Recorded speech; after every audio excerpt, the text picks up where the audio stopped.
Vou respondendo aí à medida que for possível, mas é claro que a gente vai tentando interagir com vocês, tá bom? Vamos lá então. Não sei se vocês puderam acompanhar, né? Mas o que ocorreu hoje aí no cenário, e eu vou colocar aqui algumas matérias para vocês, e logicamente a gente vai compartilhando isso a cada momento, tá bom? Bom, vamos lá então, começando pela primeira, né, que quero ler. Antes, deixa eu dar um oi aqui para todos que estão acenando. Talvez eu não consiga fazer para todos aqui no TikTok, mas vamos lá. Vou cumprimentando aqui todos vocês. Já temos 61 pessoas por aqui, né? E isso é legal, bastante, muito legal. Vamos lá então, deixa eu ver aqui o que nós temos hoje, então, pela frente. Nesta live, vamos lá, colocando aí para vocês algumas matérias que o negócio hoje foi quente, né? Bem quente, bem. E a ideia vamos lá, para o cenário político, temos algumas informações já disponibilizando aí na tela para vocês, vamos lá. Olha só o que aconteceu. A Câmara, né, dos Deputados aprovou nesta quinta-feira. Aliás, neste ano, na verdade, né? O que a Câmara aprovou neste ano? Vamos dar uma olhadinha nisso daí. São vários projetos que a Câmara aprovou. Alguns estão presos lá, é claro, né? Então, o Congresso Nacional aprovou diversos projetos antes do recesso parlamentar, abrangendo temas como ajustes fiscais, educação e saúde. Fim do DPVAT. A Câmara aprovou o fim do antigo DPVAT, seguro que indeniza vítimas de acidentes de trânsito. Isso aconteceu 7 meses após o Congresso ter recriado o seguro, que foi sancionado pelo presidente Lula, né? Vocês conhecem alguém que conseguiu ser reembolsado por ter acionado, né, o seguro DPVAT? Vocês conhecem alguém? Na boa, até hoje eu não conheci ninguém, né? Não vi falar em tese, de ninguém que tenha sido, que tenha recebido, né, essa, esse seguro, esse recurso, né? Mas enfim, vamos lá. Então, também o exame toxicológico, né? A Câmara do Senado aprovou o projeto de lei que permite destinar parte dos recursos arrecadados com multa de trânsito para custear a obtenção de CNH por pessoas de baixa renda, não é? Então, o relator, né, como ele coloca aqui, Randolfo Rodrigues, apresentou esse projeto, né, incluiu emendas que aumentam de 40 para 50 pontos o limite para suspensão de CNH e estabelece a obrigatoriedade do exame toxicológico.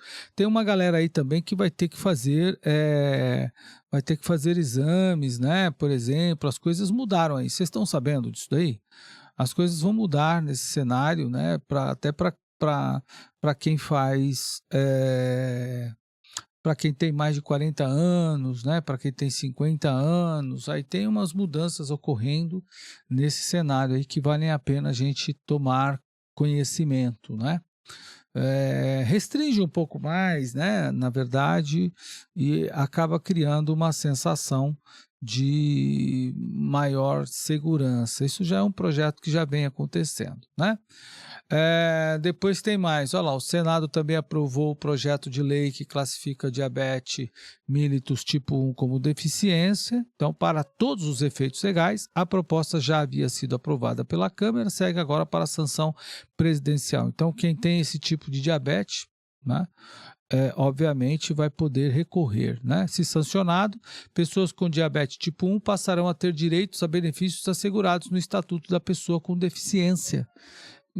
Né? Então, essa avaliação, como ele coloca aqui, ó, da deficiência será realizada por meio de critérios, né, biopsicossociais, considerando impedimentos nas funções do corpo, fatores socioambientais, limitações de atividade e restrição. Então, estima-se que entre 5 a 10% das pessoas com diabetes no Brasil têm o tipo 1, totalizando aproximadamente 600 mil pessoas. Olha só, 600 mil pessoas, é muita gente, né? E é um benefício, né? Que bom, pelo menos, né? Bom para a população aí, nesse sentido, né? Logicamente, bom para a população que tem, mas não que a diabetes seja boa, né? Ninguém merece isso daí, mas infelizmente está aí. E teve essa sanção, né? Bom, a segunda matéria que vamos compartilhar com vocês neste dia é exatamente isso, olha. Deputadas do PSOL pedem inclusão de Tarcísio no inquérito do golpe. Olha aí, olha só as deputadas do PSOL, né? A bancada aí pessoalista, a bancada feminista do PSOL, pedindo ao STF para que inclua o Tarcísio no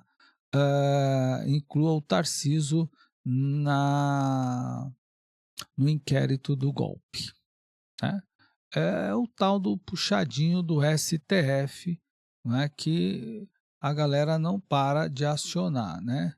Lamentavelmente, os interesses são sempre gigantescos nesse sentido, né?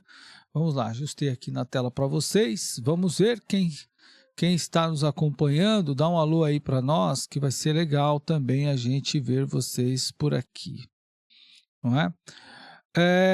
Então diz aqui a matéria, né? A matéria diz exatamente o seguinte. Vamos ler aqui para vocês. Ler e comentar, né? Olha só. Então, o pedido para incluir Tarcísio no inquérito do golpe pode abalar a relação com Moraes. É exatamente isso. Olha, governador paulista e ministro do STF têm mantido uma boa relação, mas que será testada agora com esta possibilidade desse inquérito da inclusão do Tarcísio. E aí elas colocam aqui, né? Olha só, uma representação da bancada feminista do PSOL, né, de co-deputadas estaduais do Partido de São Paulo, entrou com recurso. E qual é a alegação? A alegação é exatamente o seguinte: a alegação para esta inclusão, gente, vocês não vão acreditar, é porque o governador Tarcísio esteve na bancada, esteve lá no Palácio do Planalto, na suposta data, né? Que como eu vou colocar para vocês, da galera do golpe, né? De toda essa trama, de todo esse movimento golpista aí que estão falando, né? Classificando como golpe. Então, a ideia é que o governador Tarcísio esteve lá, e porque ele esteve lá naquele dia, no mesmo dia em que esteve Felipe Martins e tantos outros, a alegação é que o ministro coloque ou inclua, né, o Tarcísio, o governador Tarcísio, no inquérito do golpe. É um absurdo, né? Completo absurdo, na verdade.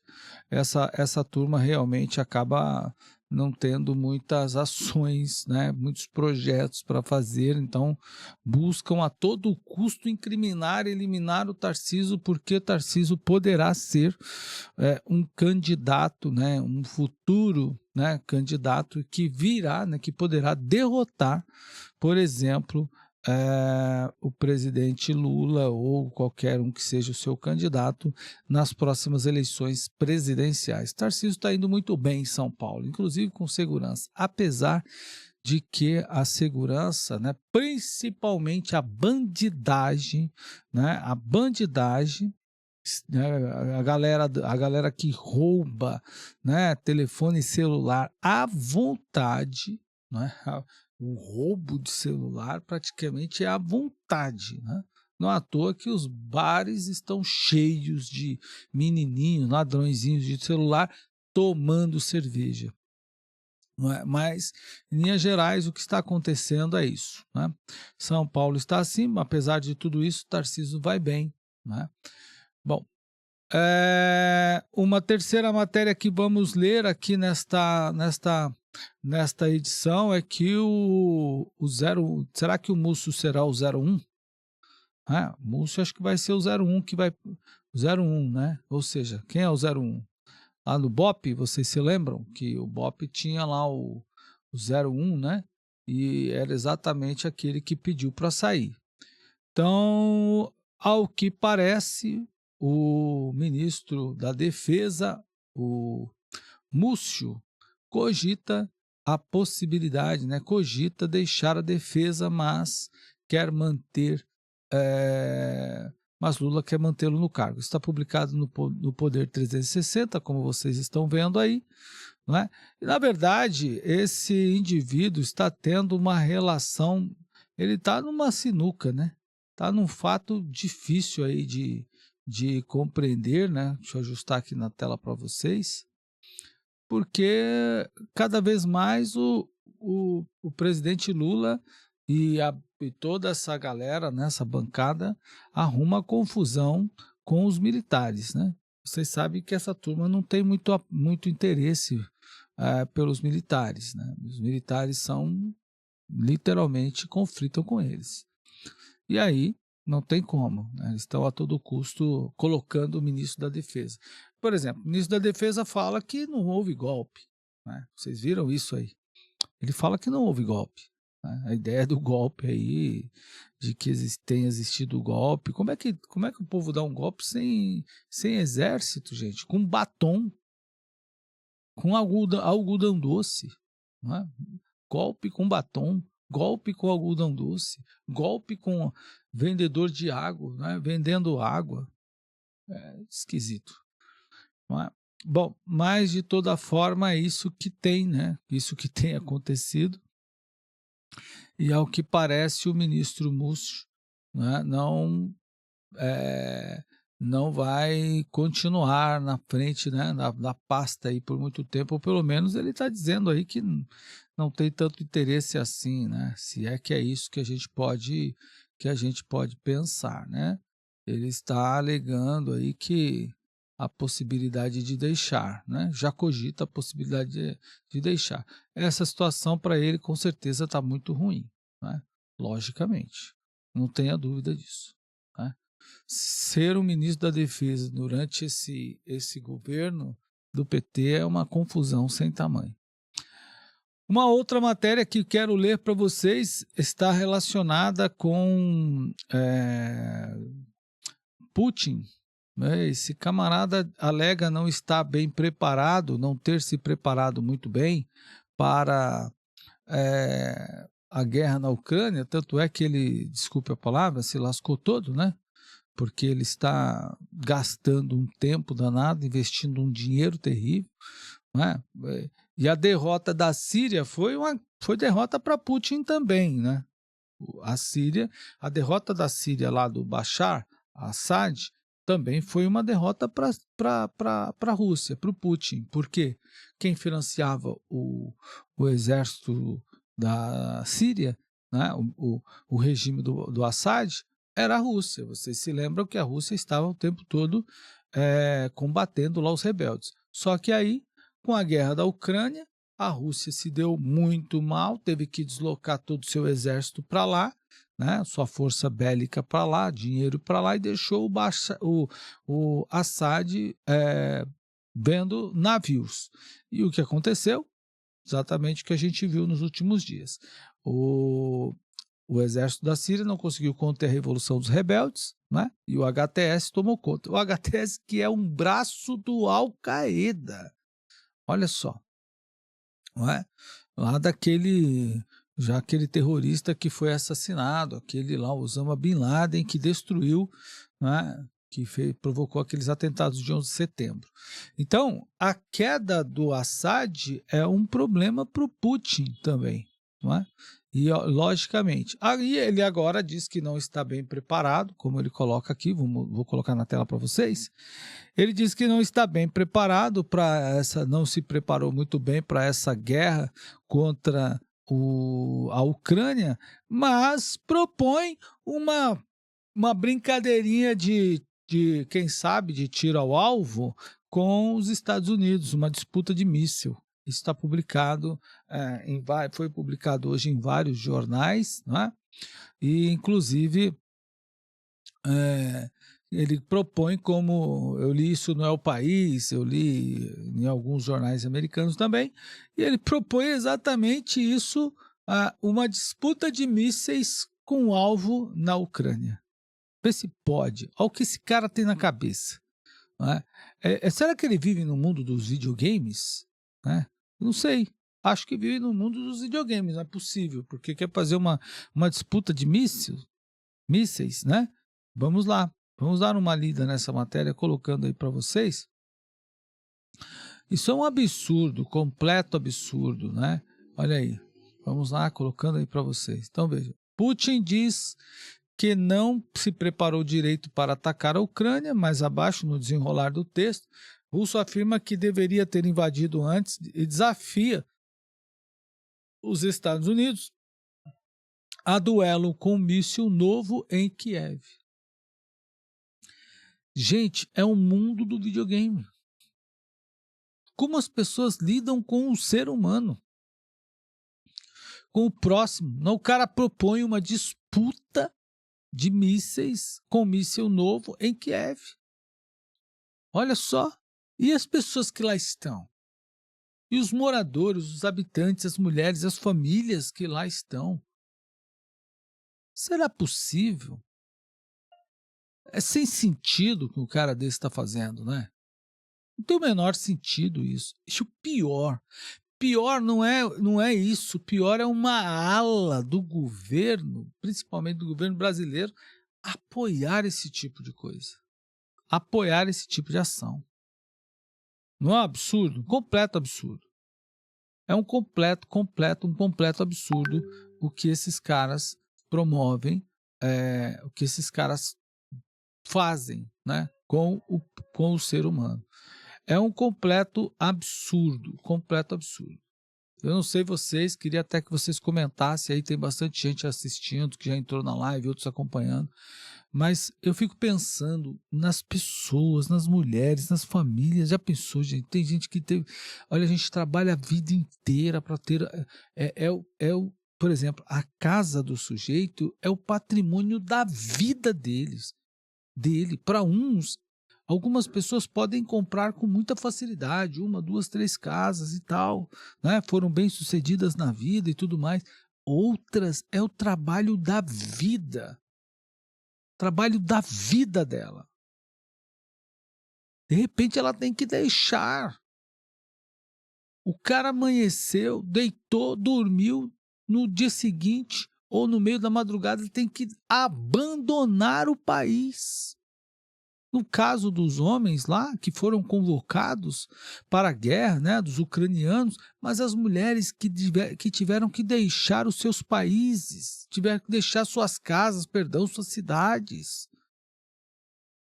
Deixar o marido nem saber se vai vê-lo mais, se iriam vê-los mais. Não é um completo absurdo? Completo absurdo. Não sei vocês o que pensam sobre essa questão, mas é um completo absurdo. E tem gente no Brasil que apoia isso. Não é? Então, o lead da matéria na Folha diz assim, ó, o presidente da Rússia, Vladimir Putin, disse nesta quinta-feira que deveria ter lançado a invasão da Ucrânia antes de fevereiro de 2022 e que a operação não foi bem preparada, numa rara autocrítica acerca do conflito. E é assim, quer dizer, dane-se o próximo. O que a gente pode fazer? Erramos, mas dane-se, né? Dane-se aí as pessoas que lá estão. O que é o ser humano para esse povo, né? Para essa gente? É um absurdo, um completo absurdo. Não sei se vocês concordam comigo. Se discordam também, fique à vontade para discordar, não há problema nenhum. Mas, até porque a gente não tem a intenção, não tem o objetivo de falar a verdade, de falar como única, não é que falar a verdade como se fosse a única verdade. Existem pessoas que enxergam de forma diferente, mas o que esse cara está fazendo lá O desastre, a desgraça que esse cara está promovendo lá, um absurdo completo, né? Completo absurdo. Uma outra matéria que vamos colocar aqui para vocês, nesta linha também, e é lógico que vale um comentário, infelizmente, né, violência crescendo, então deixando o campo da política, mas continua no campo da política, né? Bandidos, né, promovem tiroteio no Rio de Janeiro e bala perdida mata criança de 5 anos. Olha aí, não dá para dizer que bala perdida, criança morre. Criança morre com 5 anos. Criança de 5 anos morre baleada dentro de casa dos tios na Bahia, não é? Olha aí, na Bahia, na verdade, esse caso. Criança de 5 anos morre baleada dentro de casa, na sala de casa dos tios na Bahia. A matéria, obviamente, diz que quem promoveu um tiroteio entre bandidos e policiais, né, nessa ação, logicamente, promoveu esse evento trágico para essa família, né, que levou à morte de uma criança de 5 anos de idade naquela região. Está aqui até uma imagem, coloquei para vocês, acho que dá para vocês visualizar, essa matéria está publicada pelo R7, não é? Mas olha só o que diz o texto, né?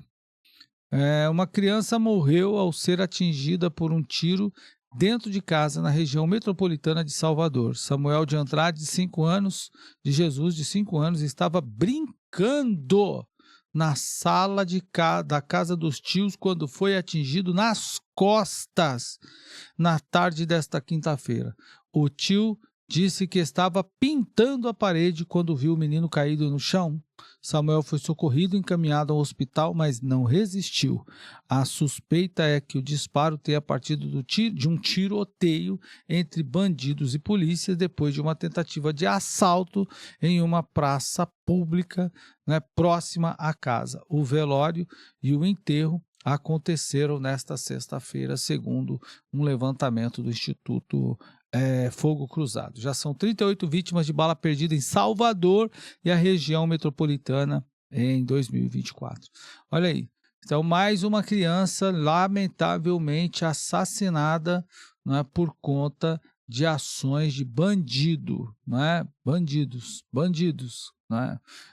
Geralmente as matérias dizem assim, um tiroteio, né? E não tem o dado exatamente de onde, na verdade, constrói-se uma ideia de que a criança se colocou na frente da bala, quando na verdade ela estava em casa, não é como diz o texto aí, ela estava em casa, literalmente brincando, quando foi alvejada por um tiro decorrente de uma ação de bandidos, né? Isso é um completo absurdo. E é interessante a gente pensar na dinâmica desses bandidos, dos assaltos. Aliás, hoje, eu sou da Zona Sul de São Paulo, hoje circulou um vídeo aqui num grupo de WhatsApp do bairro, de uma dinâmica de um assalto, não é? Aqui, a mão armada, né? Aqui no bairro, de um indivíduo que provavelmente fez uma saidinha de banco. E é lógico que um pavor, né? Um terror, logicamente, não é? Mas é o que está crescendo, né? Está aumentando, crescendo cada vez mais isso daí, por conta, inclusive, da própria ação desses indivíduos, né? O que a gente tem notado aí? A gente tem notado exatamente essa questão, né? Como assim? De como, por exemplo, os bandidos têm liberdade para atuar, né? Promove, veja bem, eles atuam, fazem o que fazem, promovem um tiroteio, por exemplo, né, um assalto, a polícia vai atrás, e Ao chegar, então, né, surge um tiroteio, uma bala perdida, aí em parte da imprensa, não é o caso aqui, o R7 nem fez isso, mas parte da imprensa joga isso na conta de quem? Na conta da polícia, né? Bom, vamos lá, uma próxima matéria que é interessante falar com vocês, publicada pela Folha de São Paulo também, né? Olha aí, jovens preferem aborto. Jovens são mais favoráveis à legalização do aborto do que a maconha para uso recreativo. Então a galera está mais interessada em abortar, né? Principalmente a juventude, como publica aqui a Folha. Ó. Pesquisa do Sou Ciência da Unifesp aponta ainda que menos da metade dos jovens diz apoiar ao casamento entre pessoas do mesmo sexo, né? Então coloca-se aqui, os jovens brasileiros são mais favoráveis à legalização do aborto voluntário do que o uso recreativo de maconha, segundo pesquisa do Sou Ciência, Centro de Estudos, Sociedades, Universidade e Ciência da Unifesp. O levantamento feito com o objetivo de entender as características, valores e opiniões dos jovens de 18 a 27 anos. Os dados mostram que 40,8% da população dessa faixa etária é a favor da legalização do aborto, enquanto que apenas 33,3% são favoráveis à legalização do uso de maconha. Muito bem, né? Interesse da galera aí. Então, prefere o aborto, uma boa parte prefere o aborto do que o uso de drogas. Bom, nenhum nem outro, né? Eu, pelos meus princípios, eu que sou cristão, pastor, inclusive, sou contra aborto e absolutamente também contra a legalização do uso de drogas. O que tem de família sofrendo por conta de drogas não é brinquedo.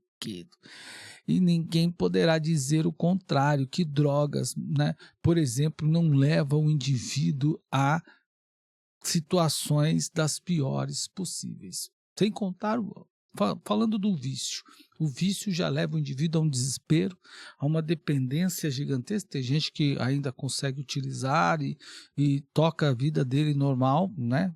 Ok, tem gente que utiliza aí tranquilamente a droga dele e não causa problema para ninguém, mas tem outros que perdem o controle, avançam no processo, de uma vai para outra e leva a família inteira para o caos, né? Leva a família inteira para o abismo.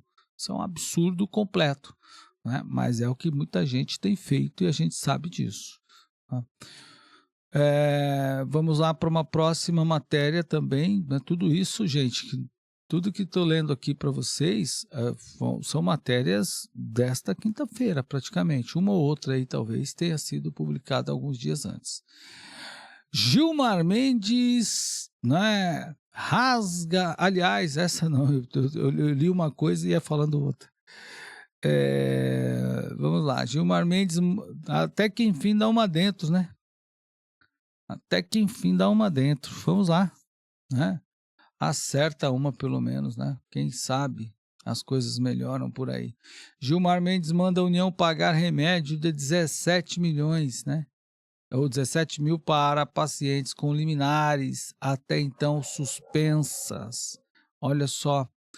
O ministro Gilmar Mendes do STF, Supremo Tribunal Federal, retirou nesta quinta-feira 19 a suspensão de decisões pela compra de medicamentos de alto custo Elevides para crianças de 4 a 7 anos diagnosticadas com distrofia muscular de Duchenne. Assim, se os pacientes cumprirem os requisitos definidos pela Anvisa, Agência Nacional de Vigilância Sanitária, a União deverá arcar com o tratamento. O medicamento custa média de 17 milhões.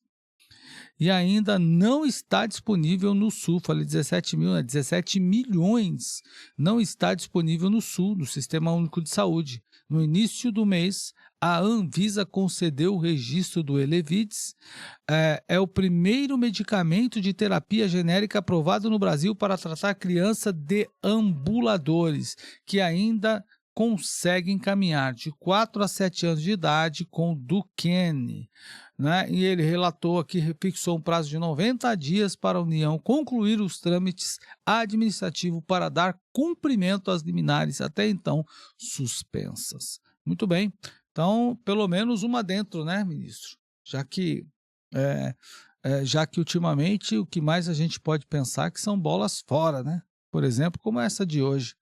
Rasga elogios, né? Terceiro, quarto elogio hoje dado às ações de outro ministro, não é? Que lamentavelmente tem tomado decisões que podem claramente ser criticadas por todas as pessoas, né?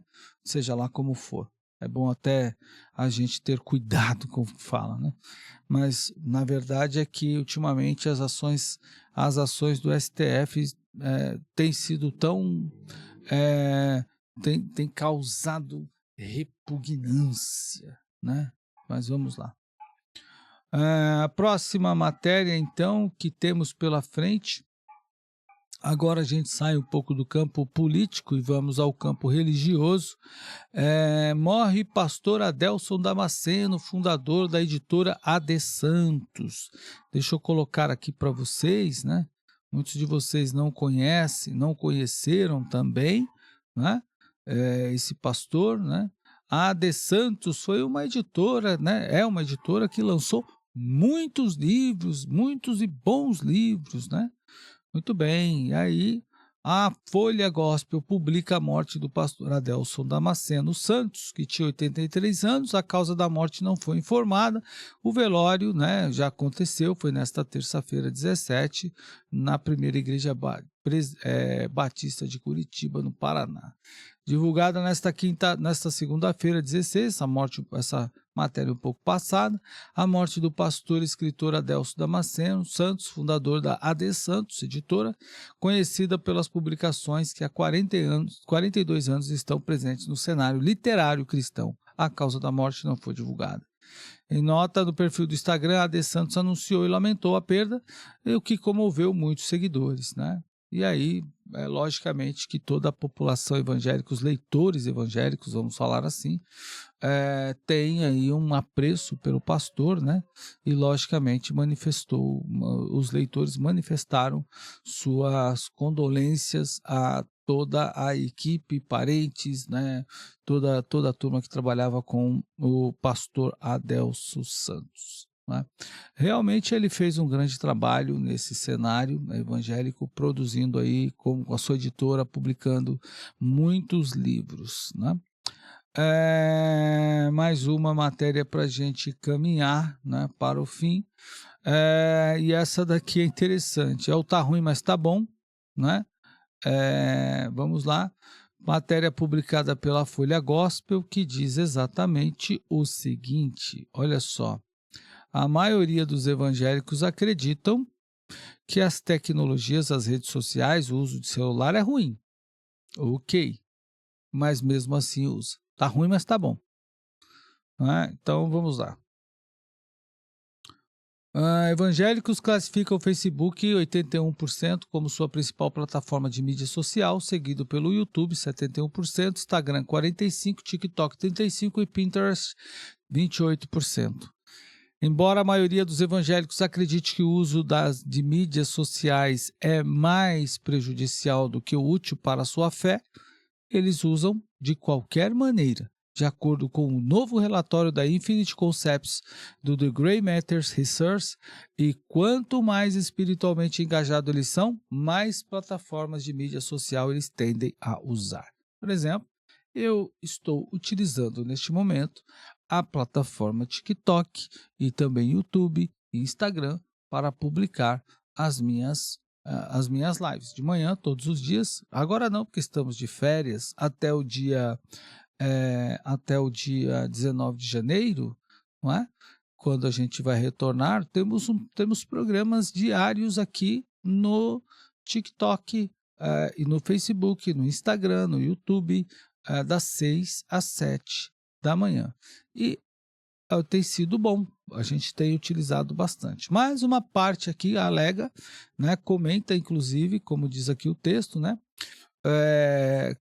fazem aí os seus comentários relacionados a essas plataformas. Então, cerca de 54% dos evangélicos relatam que, embora acredite que as mídias sociais são mais prejudiciais do que úteis, eles ainda usam as plataformas de qualquer maneira, e a razão principal citada pelos evangélicos para dizer que as mídias sociais são prejudiciais mais do que úteis, as plataformas porque estão carregadas de conteúdo prejudicial e mundano. Então, se as mídias sociais estão carregadas de conteúdos mundanos, então por que os crentes não ocupam as redes sociais? É simples assim. É só os crentes ocuparem as redes sociais. Ponto. Mas é interessante, você dá uma olhada lá nos programas evangélicos de bons teólogos, por exemplo, vou citar alguns. Alguns bons teólogos, né? Por exemplo, o pastor Eginaldo Hélio, que é um teólogo importantíssimo, que tem uma boa e uma bagagem gigantesca relacionada à defesa da fé, né? Paulo Romero e tantos outros. As lives desses pastores têm um público pequeno, quanto que as lives daqueles que não são cristãos têm público gigantesco.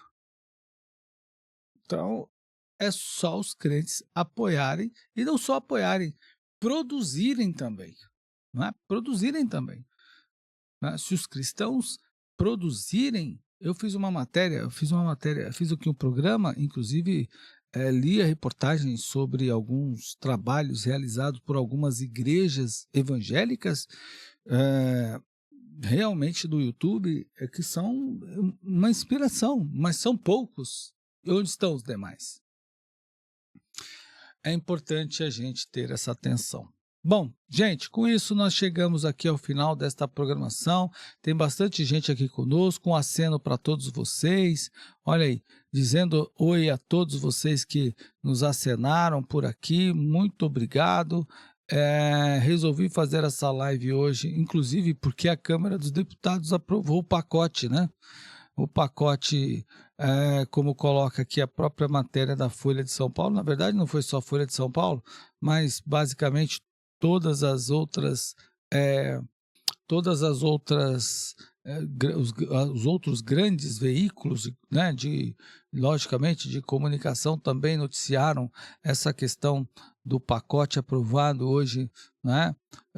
Pacote aprovado lá de ajuste fiscal aprovado hoje no Senado, na Câmara, né? E vai para o Senado e depois para a sanção, né? Primeiro o texto do pacote de ajuste fiscal é aprovado pelo Senado e vai para a sanção de Lula.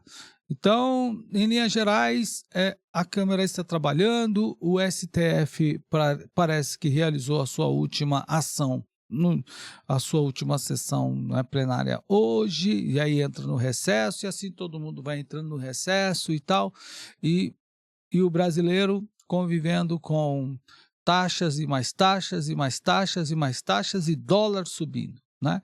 O dólar atingindo o espaço. Caiu um pouquinho, né? A cotação do dólar, vamos até dar uma olhadinha aí agora como é que tá, né? Vamos dar uma olhada aí, até a última hora que eu vi, estava em 6,12, mas já subiu para 6,15, R$6,15. Então, é bem isso daí mesmo, é isso que está dizendo aqui, ó, a cotação do dólar, vamos colocar aqui para vocês, né? Logicamente, olha aí, ó, cotação do dólar 6,15, olha aí, ó, R$6,15 brasileiro.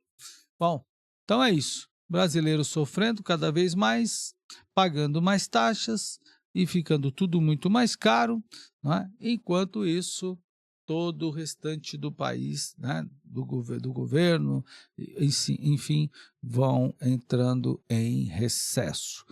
Bom, queridos, muito obrigado pelo apoio de vocês, peço que vocês se inscrevam no canal, se não são inscritos, me sigam, por gentileza. Se vocês não são meus seguidores, me ajudem. E assim a gente vai trabalhando mais um pouquinho, tá certo? Um abraço, fique com Deus e até o nosso próximo programa, se assim Deus permitir. Tchau!